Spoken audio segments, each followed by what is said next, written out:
নবম শ্রেণীর ভূগোল গ্রহরূপে পৃথিবী প্রথম অধ্যায় আমরা প্রথম পর্বে বেসিক কতগুলো জিনিস আমরা জেনে নেব। ফার্স্টে জানবো গ্রহরূপে যে পৃথিবী তার বেসিক 10টা জিনিস জানবো। কটা জিনিস? 10টা।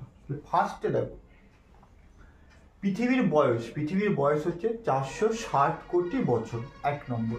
2 নম্বর, পৃথিবী পৃষ্ঠে 3 ভাগ জল আর 1 ভাগ স্থল। জলের হচ্ছে তোমার 71% আর স্থলভাগের হচ্ছে কত পার্সেন্ট? 29%। 3 নম্বর, জল, তাই সেই জন্য মহাকাশ থেকে পৃথিবীকে নীল বর্ণের দেখায় বলে পৃথিবীকে বলা হয় কি গ্রহ? নীল গ্রহ। এবার আসে 3 নম্বর, পৃথিবীতে বর্তমানে প্রধান গ্রহ হচ্ছে মানে সৌরজগতের বর্তমানে প্রধান গ্রহের সংখ্যা হচ্ছে 8টা। আয়তনের দিক দিয়ে তোমার পৃথিবী হচ্ছে 5ম বৃহত্তম গ্রহ। পৃথিবীর গড় ব্যাস কত? 12,735.5 কিমি পৃথিবীর গড় ব্যাস। তারপর পৃথিবীতে যে বিভিন্ন গ্যাসীয় উপাদানগুলো রয়েছে, nitrogen, oxygen, helium, argon, krypton, xenon, ozone, এই সমস্তগুলোর মধ্যে নাইট্রোজেনের পরিমাণ হচ্ছে 78% আর অক্সিজেনের পরিমাণ হচ্ছে 21%। দুটি গ্যাসের প্রাধান্যই পৃথিবীতে সব থেকে পরিমাণ হচ্ছে বেশি, নাইট্রোজেন আর অক্সিজেন। পৃথিবীর যে সকল উপাদান দ্বারা গঠিত তা আমরা এইটে যে সমস্ত পাঠ্য বইয়ে পড়েছি, কোফেসীমা, নিফেসীমা, শিয়াল, সীমা, নিফে, তাহলে সেখান থেকে আমরা কি লোহা, অক্সিজেন, সিলিকন, ম্যাগনেসিয়াম ইত্যাদি উপাদান দ্বারা পৃথিবী পৃষ্ঠ মানে ভূ অভ্যন্তরে গঠিত, সেই সমস্তগুলো আমরা জেনেছি। 7 নম্বর, পৃথিবীর কেন্দ্রে সব থেকে ভারী উপাদান আছে নিকেল আর লোহা। পৃথিবীর ঘূর্ণন গতির জন্য পৃথিবীর কেন্দ্রে চুম্বকত্ব সৃষ্টি হয়েছে। 8 নম্বর, পৃথিবীতে পৃষ্ঠে হচ্ছে একমাত্র গ্রহ যেখানে জলের অস্তিত্ব লক্ষ্য করা যায়। জল পৃথিবীতে কঠিন, তরল, গ্যাসীয় 3টে অবস্থাতে কি হয়? তোমার বিরাজমান। 9টা, পৃথিবী হচ্ছে সৌরজগতের একমাত্র গ্রহ যেখানে প্রাণের অস্তিত্ব আমরা লক্ষ্য করতে পারি, মানে আমরা বসবাস করছি কোথায়? পৃথিবীতেই, সেখানে প্রাণের অস্তিত্ব লক্ষ্য করতে পারি। এবং 10 নম্বর হচ্ছে পৃথিবীর হচ্ছে একটি উপগ্রহ আছে, সেটার নাম হচ্ছে স্বাভাবিক যে উপগ্রহ তার নাম হচ্ছে তোমার চাঁদ। তাহলে পৃথিবী সম্পর্কে আমরা 10টা বিষয় আমরা জেনে নিলাম। এবার পৃথিবীর আকৃতির ধারণা তোমাকে পড়তে গেলে প্রথমে যে ধারণাগুলো আস্তে আস্তে পরিবর্তিত হয়ে 4টে ভাগে। তাহলে ফার্স্ট টাইম একটি চ্যাপ্টা বা সমতল আকৃতি 1 নম্বর।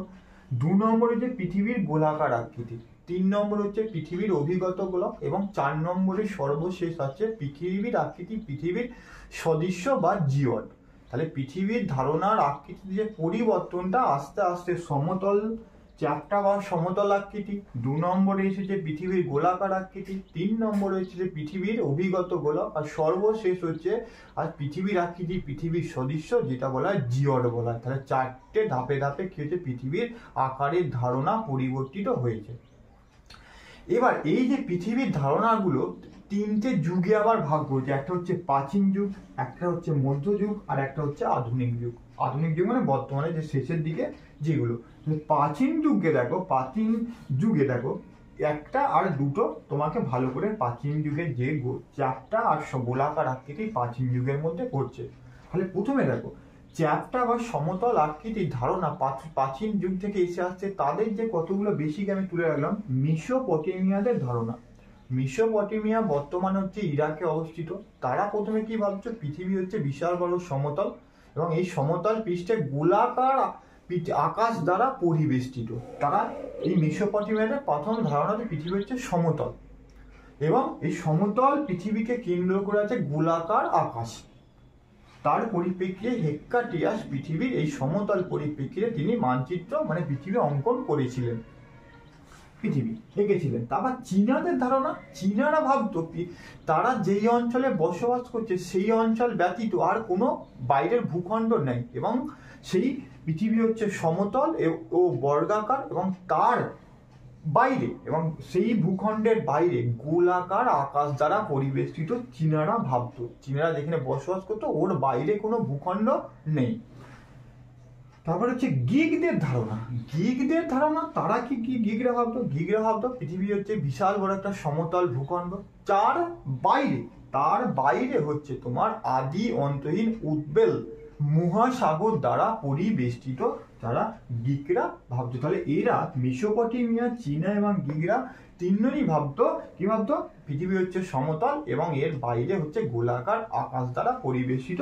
তারা কিন্তু ভাবতো প্রাচীন যুগে। এবার প্রথমে গেল চ্যাপ্টা বা সমতল। এবার আসো পৃথিবী গোলাকার আকৃতির যে প্রমাণ, গোলাকার আকৃতি পড়ো। তাহলে এইটার পরিবর্তিত হয়ে 2 নম্বরে আসছে কোথায়? গোলাকার আকৃতিটা। গোলাকার আকৃতি হচ্ছে ফিনিশীয়দের ধারণা। তাহলে সিরিয়া উপকূলে যে ফিনিশীয়রা বসবাস করে তারা ভ্রমণ করার পর যখন তাদের দেশের দিকে ফিরে আসতো, তারা প্রথমে দেখতো পাহাড়ের চূড়ার অংশ দেখতে পাচ্ছে এবং আস্তে আস্তে যত দেশের দিকে যাচ্ছে তত নিচের ভূখণ্ড, ঘর বাড়ি তাদের অংশ লক্ষ্য করছে। এর দ্বারা তেনা বলেছিলেন ফিনিশীয়রা পৃথিবী হচ্ছে গোলাকার আকৃতি। তার ছবি তোমরা দেখে নেবে। তারপরে হচ্ছে গ্রিক দার্শনিকদের ধারণা। গ্রিক দার্শনিকদের ধারণার মধ্যে আমি পিথাগোরাসটা লিখি। পিথাগোরাস তার পদার্থবিদ্যার সূত্রের মাধ্যমে পৃথিবীর পরিধি নির্ণয় করে বলেছিলেন পৃথিবী হচ্ছে গোল। অ্যারিস্টটল তিনিও চন্দ্রগ্রহণের সময় পৃথিবীর ছায়া চাঁদের ওপর পড়ার ফলে তার অংশ দেখে বলেছিলেন পৃথিবীর আকার হচ্ছে কিন্তু গোলাকার। গ্রিক জ্যোতির্বিজ্ঞানীর ধারণা।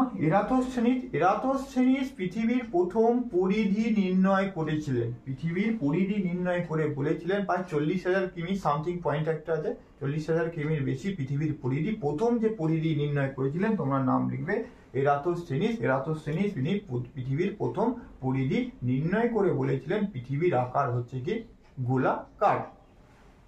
4 নম্বরে ভারতীয় বিজ্ঞানীদের কি প্রভাব আছে? তার মধ্যে প্রথম লিখে দেবো আর্যভট্ট প্রথম। তিনি তাহলে ভারতীয় জ্যোতির্বিদ ও গণিতজ্ঞ তিনি অঙ্ক কষে পৃথিবীর পরিধি নির্ণয় করেছিলেন, যার পরিপ্রেক্ষিতে তিনি বলেছিলেন পৃথিবীর আকার গোলাকার।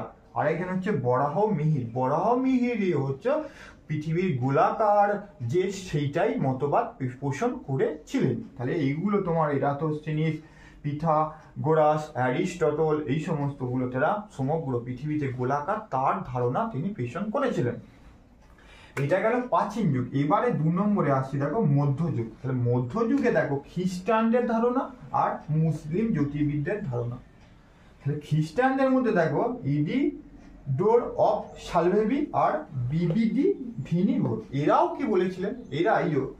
বিবিডি ভিনিভোর তিনি বলেছিলেন যে অসমতল দিন রাত্রি, ভূপৃষ্ঠের উপরে অসমতল দিন রাত্রি, এই অসমতল দিন রাত্রি হওয়ার জন্য পৃথিবীর গোলাকার আকৃতির ধারণা দিয়েছিলেন।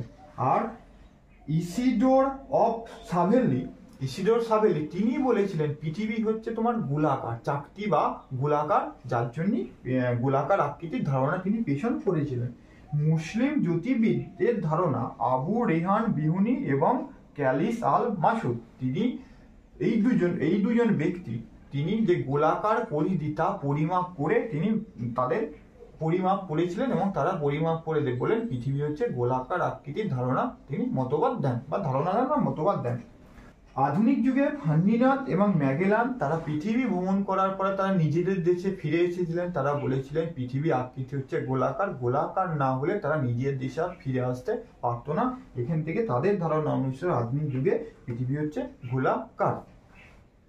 আর দুটো 4 নম্বর যে ধারণা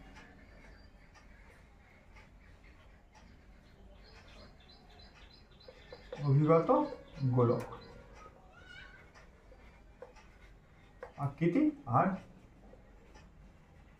আর পৃথিবীর জিওর আকৃতি।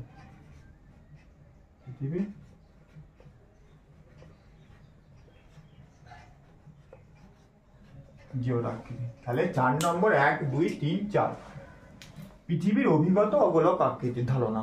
পৃথিবীর অভিগত গোলক আকৃতির ধারণা বলতে গেলে পৃথিবী হচ্ছে নিরক্ষীয় ব্যাস আর মেরু ব্যাসের মধ্যে পার্থক্য হচ্ছে 43 কিলোমিটার আর পরিধির পার্থক্য হচ্ছে 135 কিলোমিটার।